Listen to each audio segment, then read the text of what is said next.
Hello everyone. Today in this video we will read about pronoun. हम pronoun के बारे में अपनी 2 लास्ट वीडियोस में पढ़ चुके हैं. आज हम pronoun के कुछ टाइप्स के बारे में स्टडी करेंगे. होप आप सब ने पुरानी वाली जो पार्ट 1 और पार्ट 2 है आप उन्हें देख चुके होंगे. आपको यह टॉपिक इजीली समझ में आ गया होगा. अब हम उसके अगले कुछ टाइप्स के बारे में स्टडी करेंगे. यहाँ पे टाइप्स ऑफ प्रोनाउन शो हो रहे हैं जिसमें हम पर्सनल प्रोनाउन के बारे में फर्स्ट पार्ट में पढ़ चुके हैं. Reflexive, emphatic, possessive, indefinite and demonstrative. In 5 types के बारे में हम पार्ट 2 में पढ़ चुके हैं. अगर आप लोगों ने वो वीडियो नहीं देखी है तो प्लीज़ वह वीडियो ज़रूर देखें. इस पार्ट में हम interrogative pronoun, relative pronoun, distributive pronoun and exclamatory pronouns के बारे में स्टडी करेंगे. फर्स्ट है interrogative pronoun. An interrogative pronoun is a pronoun which is used for asking questions पूछने के लिए जिस भी प्रोनाउन का यूज़ किया जाता है वह इंट्रोगेटिव प्रोनाउन कहलाता है. इंट्रोगेटिव प्रोनाउन कौन कौन से? Who, whom, whose, which, what. इन सभी का यूज़ क्वेश्चंस करने के लिए किया जाता है तो ये प्रोनाउन इंट्रोगेटिव प्रोनाउन हुए. Example, which is your pen? Who has come to meet me? Whom do you want to meet? What is the matter and whose bag is this? Interrogative pronoun से जब question किया जाता है, interrogative pronoun को start करने से जो questions frame किए जाते हैं उनके लास्ट में क्या आता है? Interrogative mark. This is called interrogation mark. Interrogative pronoun का यूज़ किसके लिए किया जाता है? क्वेश्चंस पूछने के लिए. नाउ है relative pronoun. Relative pronoun, relative एक वर्ड है जो आप लोगों ने सुना होगा. रिलेटिव किसको कहते हैं? जो अपने घर आता है, जिससे अपना रिलेशन होता है, वो कहलाता है रिलेटिव प्रोनाउन. तो रिलेटिव प्रोनाउन क्या काम करता है?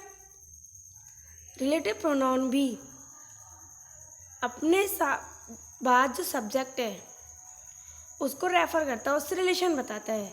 फॉर एग्जाम्पल अभी पढ़ेंगे, समझेंगे. A relative pronoun is a pronoun which is used in place of the noun in order to join 2 sentences. Relative pronoun noun की जगह पे यूज़ किया जाता है in order to join 2 sentences. 2 sentences को ज्वाइन करने के लिए किसका यूज़ किया जाता है? रिलेटिव प्रोनाउन का. Relative pronoun is written next to the subject. Relative pronoun उस सब्जेक्ट के बिल्कुल ठीक बाद में लिखा जाता है दैट इट रेफ़र टू, जिसको यह रेफ़र करता है. अभी हम आगे पढ़ेंगे.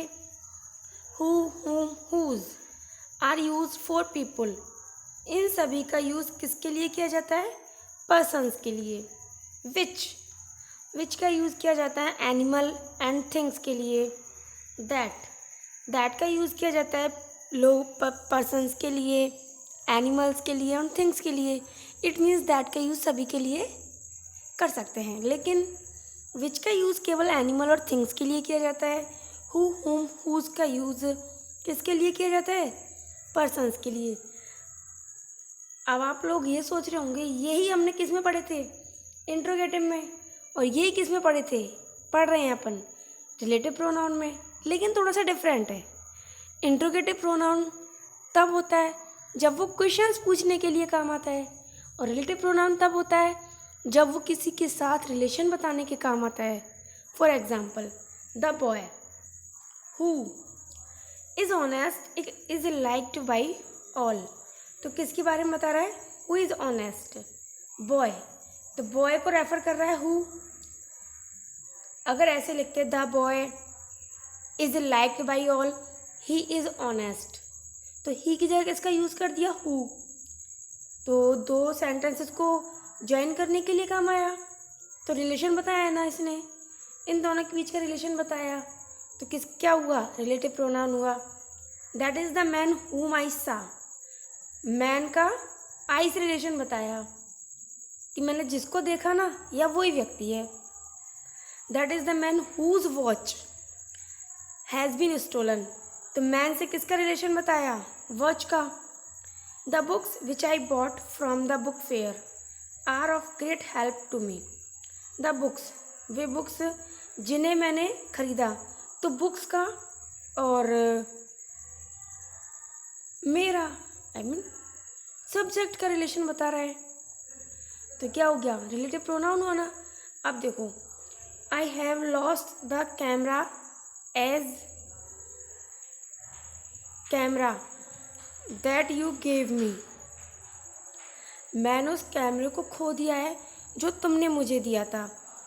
यू का कैमरा से, कैमरे थिंग है, थिंग्स का किस रिलेशन था? कि आपने मुझे जो दिया था उस कैमरे के लिए, उस चीज़ के लिए, उस नाउन के लिए किसका यूज़? प्रोनाउन का जब यूज़ करता है ना दो सेंटेंसेस जोड़ने के लिए, तो वो होता है relative pronoun. This is the girl that I told you of. यह वह लड़की है जिसके बारे में मैंने तुम्हें बताया था। देखो, दैट का यूज़ थिंग्स के लिए भी हुआ है, दैट का यूज़ पर्सन्स के लिए भी हुआ है।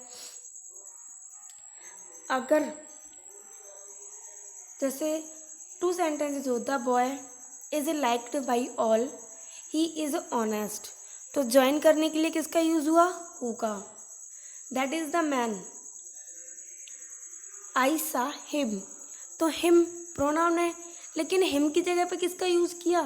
सेंटेंस को ज्वाइन करने के लिए हुम का। तो ये हो गया relative pronoun. That is the man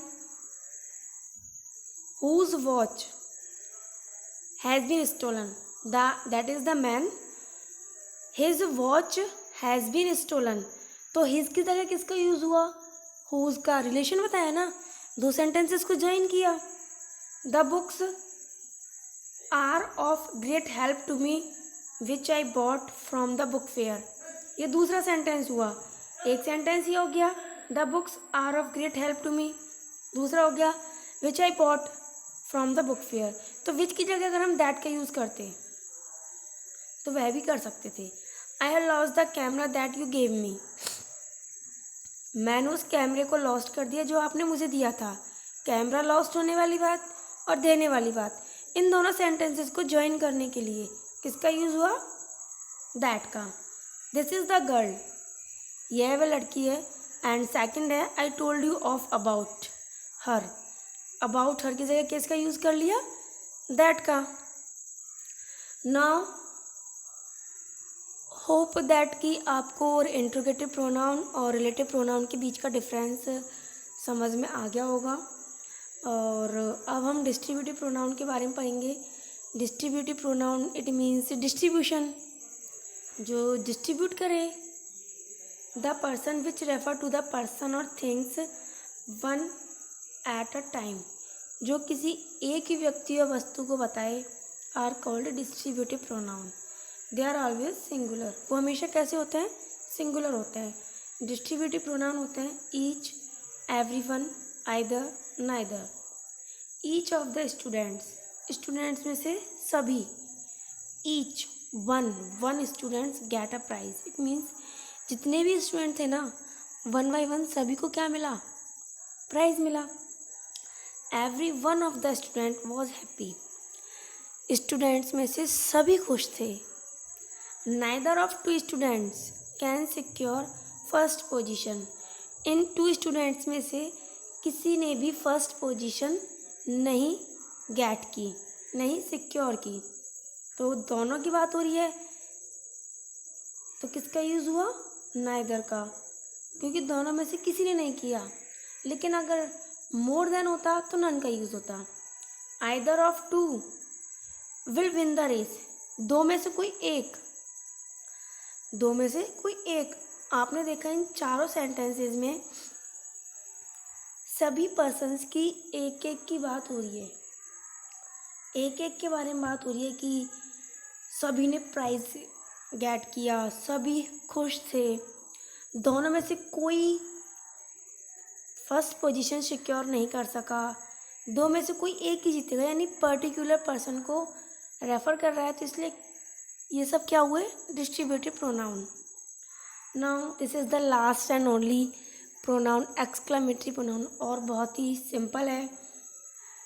A pronoun used in exclamation, जो एक्सक्लामेशन के लिए, विस्मयादि बोधक के लिए काम आए, किसी आश्चर्य के लिए काम आए, is called an exclamatory pronoun. Exclamatory pronoun वैसे तो व्हाट ही होता है, only what, you don't know Sonia Gandhi, ये किसी के आश्चर्य के बारे में बता रहा है कि आप सोनिया गांधी को नहीं जानते। What, you lost the chain, क्या तुमने चैन को लॉस्ट कर दिया। यस, तो ये सभी क्या हो गए, एक्सक्लामेटरी प्रोनाउन। मैं उम्मीद करती हूँ कि आप सभी को प्रोनाउन का ये जो टॉपिक है, जो मैंने 3 पार्ट्स में प्रेजेंट किया है, आपको बहुत इजीली समझ में आया होगा। अगर आपको इजीली समझ में आया हो तो प्लीज़ इसे शेयर ज़रूर कीजिए and don't forget to subscribe my channel. यह जो टॉपिक्स मैं आप लोगों के लेकर आ रही हूँ, यह बहुत ही इजी सिंपल वे में है। यह छोटे से लेकर छोटे के लिए और बड़े सभी के लिए यूज़फुल है, सो प्लीज़ इसे शेयर करना ना भूलें। Thank you.